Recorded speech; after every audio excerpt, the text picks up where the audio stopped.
C'est un héritage qui est facile à porter, mais quand même avec un revers de médaille, quand je me dis, est-ce que j'aurais eu le courage et la détermination de faire ce qu'ont fait mon père et mon grand-père à leur âge, voilà, à cette époque.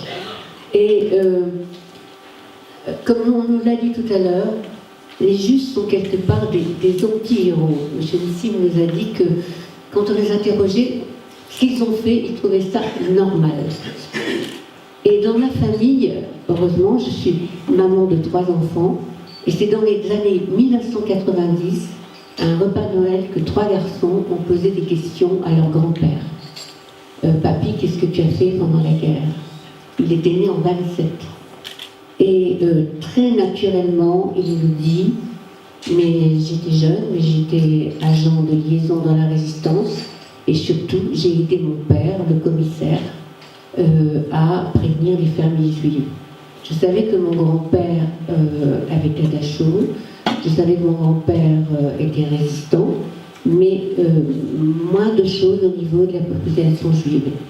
Et j'ai tout de suite pensé qu'une telle mémoire, un tel témoignage, on ne pouvait pas le laisser sous cloche et qu'il fallait en parler. Parce qu'effectivement, les derniers témoins sont là. Parce qu'effectivement, il y a une espèce de culte de la mort, de l'horreur, auquel il faut vraiment contrecarrer.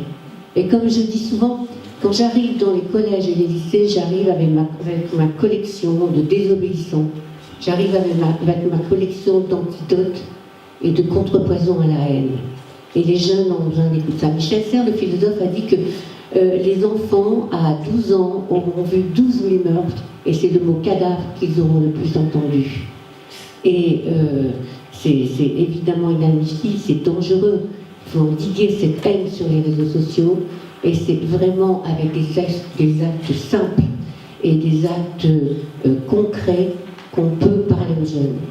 Donc, à mon papa, je lui dis, mais est-ce que tu as des noms? Est-ce que tu te rappelles de certaines choses? Et très curieusement, on était dans les années 90, les noms, les rues, tout lui revenait. Alors, en 2 mots, l'histoire. Donc, c'est juste. Moi, j'aime beaucoup dire aux jeunes. D'ailleurs, je ne focalise jamais que sur l'histoire familiale, parce qu'ils sont tous 4000 reconnus, et quand il est reconnu, c'est avec tout ce que Yad Vashem demande, de témoignages écrits. Mais j'ai aussi beaucoup à cœur à chaque fois de parler, je n'aime pas le thème juste anonyme, je préfère le juste non reconnu. Et je donne aussi des exemples de personnes qui ne sont pas encore reconnues.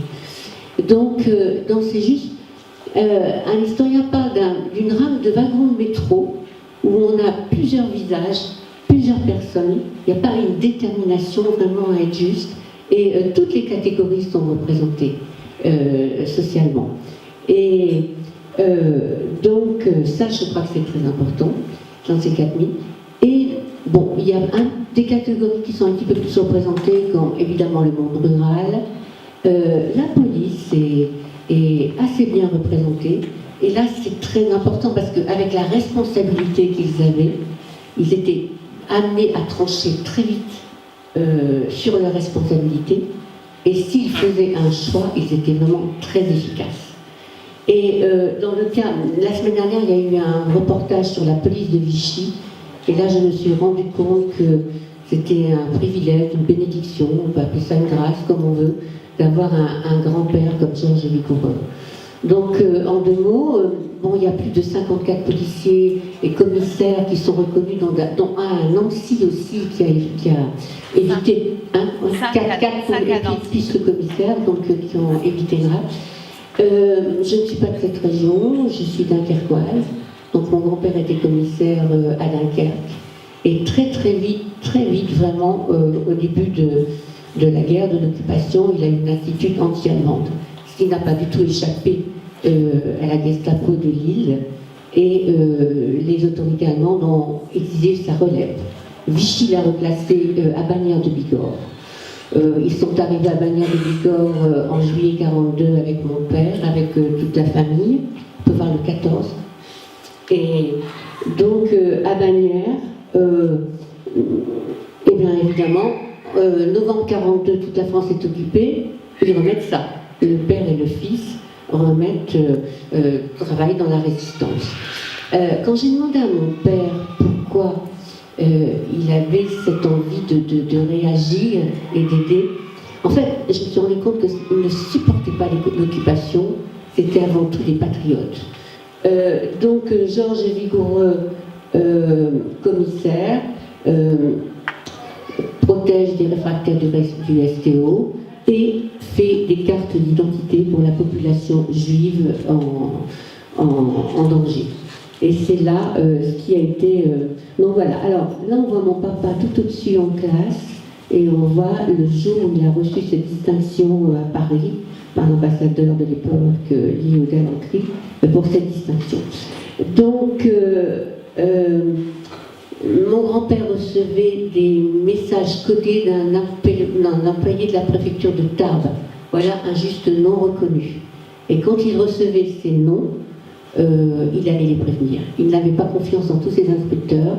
Et c'est là où mon papa est intervenu à l'âge de 16 ans, dans le voie de cœur. C'est qu'une nuit, mon grand-père l'a réveillé et lui a dit « Je n'y arrive pas. D'ici 6 heures du matin, je ne préviens pas tout le monde. Est-ce que tu peux m'aider ?» Et il m'a dit qu'il n'a pas hésité une seconde. Donc plusieurs fois, mon papa, à son âge, enfin très jeune, a aidé des familles. Donc dans les années 90, on a retrouvé ces familles.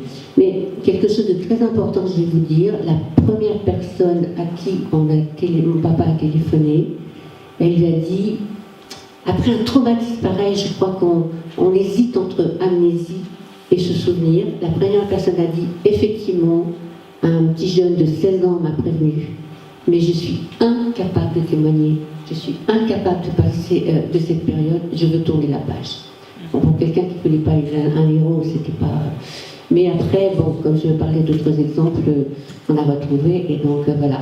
Alors, Georges Vigoureux a eu rapidement des ennuis, parce qu'un jour, voilà, le 13, c'est son procès verbal d'arrestation. Une personne juive avait gardé dans sa poche 2 cartes d'identité, la vraie et la fausse. Et un contrôle, évidemment, comme déjà, on trouvait que c'était... Il y a une chose que j'aime beaucoup dire aux élèves quand j'y vais, plusieurs fois on lui a dit que c'est curieux, monsieur le commissaire, quand on arrive, il n'y a jamais personne, et on n'arrête pas grand monde à la bannière de Bigorre. Il jetait des poubelles entières de dénonciation. Donc, voilà. Donc, en plus, son attitude anti-allemande, en tout cas pas collaboratrice, plus le procès-verbal d'arrestation sur les cartes d'identité, ça a été arrestation à la prison de Toulouse, torture, il n'a pas dénoncé son réseau et Dachau. Et quand il est revenu de Dachau, mon père était très près de lui et il avait perdu 40 kilos. Alors voilà pour un exemple, mais je ne veux pas rester que sur le familial. Vous allez voir, on va prendre plusieurs exemples. Alors, il y a des gens qui se sont débrouillés tout seuls, stratégie de la débrouillardise, qui n'ont pas hésité, d'autres qui se sont organisés en réseau, parce que, en fait, il faut une personne pour détruire une vie, pour dénoncer, et il faut quelquefois plusieurs réseaux pour pouvoir vraiment, après, faire quelque chose d'utile. Et ça, je le dis bien, parce que, comme disait Francine tout à l'heure, la discrimination, moi qui étais institutrice, je peux vous dire que vraiment, elle commence dans une cour de récréation. Salle, tout ce que vous voulez, et ça suit. Et ça, dans cette chaîne, discriminer, recenser, exclure, spolier, isoler, arrêter, déporter, assassiner, éliminer, dans ces maillons de la chaîne, les juges sont intervenus un moment ou un autre. Et je crois que c'est vraiment très important. Alors, un exemple qui est très important d'une famille 15, le 15 s'il vous plaît.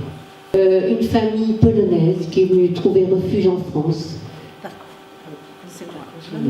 Voilà.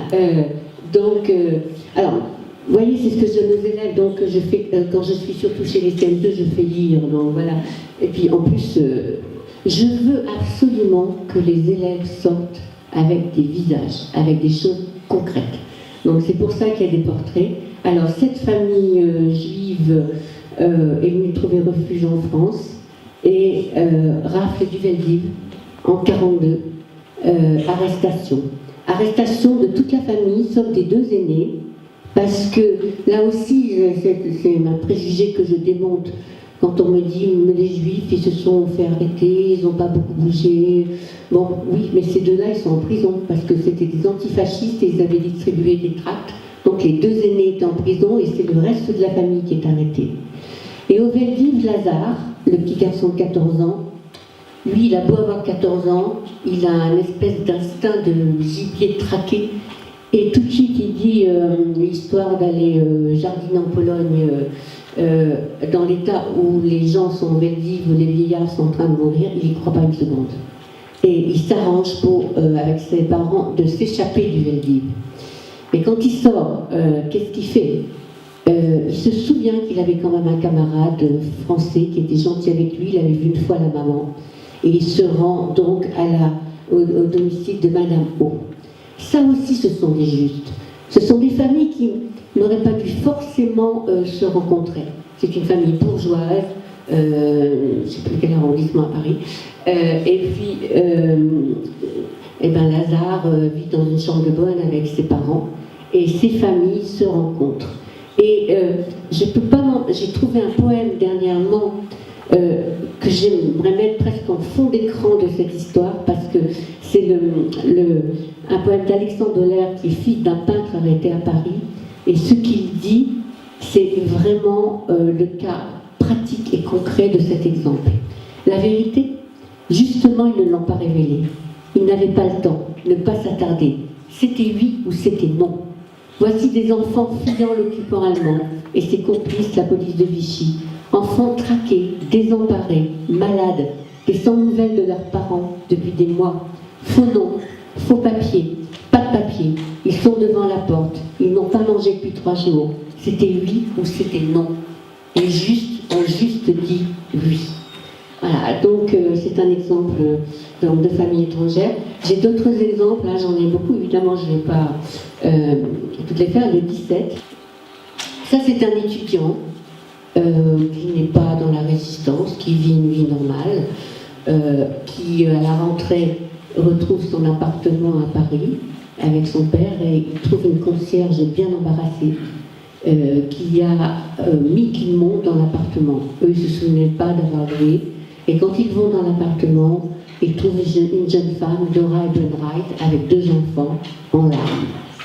Et là, on parle souvent d'instinct maternel, mais là, le père et le fils craquent devant cette souffrance. Et il y a vraiment le geste de compassion.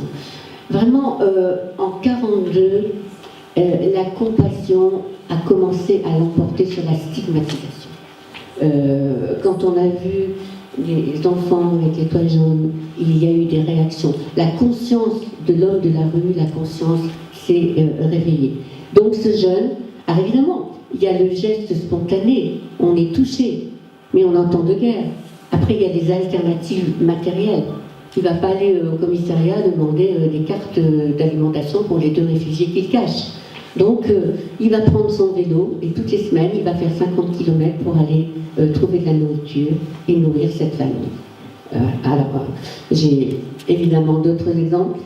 Quelqu'un qui ressemble un peu à mon grand-père, le 18, s'il vous plaît. C'est un préfet qui a été déporté aussi. Alors, c'est ce que je vous disais tout à l'heure, hein, le rôle des préfets. Même maintenant, quand je vois dans une association où je travaille, les préfets ont beaucoup peuvent avoir des responsabilités pour les démigrer, pour beaucoup de choses. Donc lui, on trouve qu'on n'arrête pas de juifs dans son département. Bien sûr, on ne les arrête pas, il les cache ou il livre des faux papiers. Intéressant de savoir que c'est la police française qui le livre à la police allemande. Il se dit revenir de l'enfer après avoir été déporté. Il y a en ce moment, et c'est vraiment une bonne chose, il y a une reconnaissance des justes qui commence à se faire, et il y a un square Camille Ernst à Montpellier. Alors, il y a ceux qui sont très connus, hein, donc je vais faire vite. Le 19. Oui, voilà, Monseigneur Saliège. Dans l'Église catholique, ils ont été cinq prélats, comme lui au début, qui ont réagi.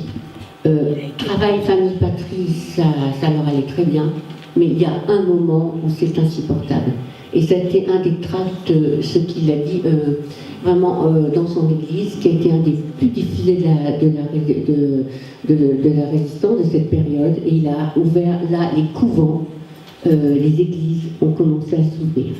On peut toujours rêver à penser 5 prélats, s'ils avaient été une partie de la totalité à réagir au résultat que ça aurait pu être pour vraiment sauver plus de personnes.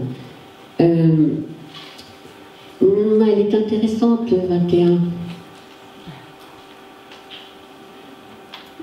21, s'il vous plaît. Alors, on revient en arrière, une seconde. Vous avez parlé tout à l'heure, M. Nissim, du convoi. Quelqu'un a parlé du convoi des femmes en 1943 qui ont été toutes déportées avec Charlotte Delbo, non c'est M. Mal, avec Charlotte Delbo, Marie-Claude Bayon-Couturier. Celle-ci faisait partie du convoi, donc des femmes, des résistantes armées. Et là, c'est incroyable. Elle était en face d'un bloc où les femmes étaient des condamnées, les femmes juives, les femmes de toutes les nationalités, dans toutes les langues, on entendait j'ai soif. Et elle a traversé le bloc pour donner un verre de tisane à une de ces femmes. Et pour un verre de tisane, le lendemain, elle est partie en chambre à gaz, pardon. À chambre à gaz pour être exterminée. Donc ça c'est Anne-Marie Paul. Voilà. Il y a, oui, j'aime beaucoup dire que c'est une grande désobéissante. Je demande souvent aux élèves de choisir. Elle désobéit bien sûr aux lois, mais à son mari, parce qu'elle est mariée avec un collabo. Donc elle est dans la résistance armée. Donc ça devait être assez serré, et elle a sauvé une dame de Paris avec 3 enfants. Et elle avait un franc-parler. Quand ils sont arrivés dans le village, elle a dit « Mais qu'est-ce qu'on nous raconte sur les Juifs? Ils ont des pieds, ils ont des mains, qu'est-ce que c'est que cette histoire ?» Il n'y a rien de crochu. Et elle a vraiment fait un travail fantastique. Après, il y a vraiment ceux qui sont le 26, ça c'est aussi une étudiante en médecine qui a... Voilà. On va prendre le 26, s'il vous plaît. Ça, c'est tout un réseau. C'est Madeleine Barrault qui a introduit la CIMAD dans le camp de Gurs. Et là, je crois que c'est au bas mot de dire que c'est des milliers de personnes qui lui doivent la vie. Ça d'ailleurs fait, c'est l'objet de mon 3e livre, où je parle des justes, parce que voilà, je témoigne par des exposés, par des conférences. Puis un jour, je me suis dit, allez, je vais me faire plaisir, j'aimerais lire un petit peu. Et les Allemands travaillent beaucoup la mémoire. J'étais tombée sur un livre en allemand qui s'appelle L'enfant clandestin d'un jeune juif qui, allemand, au moment du nazisme, n'a rien compris pourquoi il était rejeté. Et dans ce livre, avec sa sœur, ils veulent aller à la piscine, et la piscine est interdite. Et c'est quelque chose je suis nageuse, qui m'a travaillé, et je me suis dit, mais il y a des choses à faire pour parler aux jeunes de la discrimination. Et donc j'ai comme parlé cette année 38 en Allemagne, où il y a eu beaucoup d'interdictions, mais aussi j'ai parlé de ceux qui réagissaient. Et quelque chose dans mes livres, il y a et donc dans mes romans, dans le premier roman, cette jeune fille juive rencontre un protestant, mais un protestant qui proteste vraiment, pas un qui suit l'église des chrétiens allemands, l'église qui persécute, mais l'église qui réagit, la Beklemgerkirche, avec Niemöller et Dietrich Bonhoeffer qui l'a payé de sa vie. Donc voilà. Donc pour moi, à un moment où on stigmatise les religions comme facteur de violence, ce qui est tout à fait vrai malheureusement, il y a autre chose. Il y en a qui ont réagi, et il y en a qui suivent les valeurs de l'évangile. Voilà, donc mon premier roman, alors quand vous commencez à écrire, vous avez pratiquement 60 ans, et que c'est pas très glamour, et que vous n'avez pas de relation dans l'édition, vous faites comment? Alors je me suis dit, bon, j'écris quelque chose, je vais quand même l'envoyer à la Fédération de la mémoire par la Shoah, à l'attention de Madame Veil. Alors on m'a dit, vous savez, elle est très souveraine dans ses décisions, elle reçoit beaucoup de manuscrits. Et puis au bout de 2 mois, j'avais une préface de Madame Simone Veil, ce qui m'a donné confiance dans l'écriture et qui m'a donné envie de continuer. Et le deuxième livre est, effectivement, j'étais institutrice, effectivement, la souffrance des enfants. La discrimination, c'est quelque chose que j'ai à cœur. Et le deuxième livre, ce sont ces enfants, ces 10 000 enfants qui sont partis après la nuit de cristal en Angleterre en laissant leurs parents. Et le troisième, je vous dis, c'est sur Gurs, l'itinéraire de Madeleine Barrault. Et à ce sujet, j'avais reçu un coup de fil d'un monsieur de Buenos Aires, un monsieur Rosenthal, qui avait eu son frère qui était Kindertransport. Et il me dit, Madame, vous avez écrit sur la tragédie de mon frère, sur ces Kindertransport. Maintenant, écrivez sur les camps français. Mes 2 grands-parents, mes grands-mères sont morts dans les camps français, à Gurs. Je me dis, mais là, il y a quelque chose qui m'échappe. J'avais envie d'envoyer ça d'un revers de la main du côté de l'Est. Et puis non, Gurs, c'est bien un camp français qu'on a eu le culot d'appeler au début camp d'accueil, et qui est bel et bien un camp qui a été une réserve après de déportation pour les Juifs. Plus de 3900 Juifs sont partis de Gurs. Alors voilà. Alors maintenant, mais écoutez, les choses m'ont dépassé. Je fais beaucoup de conférences dans les collèges et lycées, et quand même j'ai une note très optimiste, parce qu'il y a vraiment des professeurs qui s'engagent, qui font des projets très intéressants, et je me glisse là au milieu avec ma collection de désobéissants. Voilà. Et en général, alors il y a des endroits où le mot juif est un grand mot. On dirait que le conflit israélo-palestinien est au bas de leur immeuble. Mais quelque part, je ne supporte pas les zones de non-droit. Je mets rapidement les choses au clair et je parle de ce qu'on a été capable de faire en France, mais aussi, quand on dit le mal, le bien doit aussi annoncer et pérenniser.